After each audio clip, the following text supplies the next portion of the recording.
and welcome back to my channel. So today's video is going to be a little bit different. I'm here to tell you guys about something that I did recently that I had a lot of fun doing and I think was a really good cause.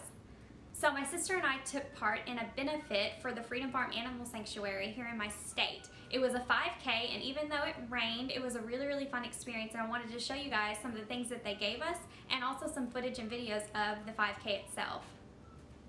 This is the shirt that they gave us. And this is the back.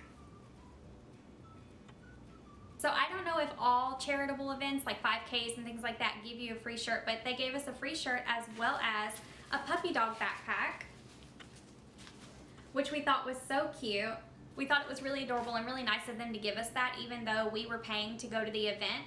All of the proceeds benefited the animals, and it was just like a really nice thing to do. You know, I mean, my sister and I are already vegan, so we love doing things that are charitable, and especially me, I do rescue and rehome a lot of animals and stuff like that. So to get this opportunity, it was a lot of fun. So I'm really excited to show you guys the videos and footage, and I will see you guys in my next video. Enjoy, and always be kind. Bye.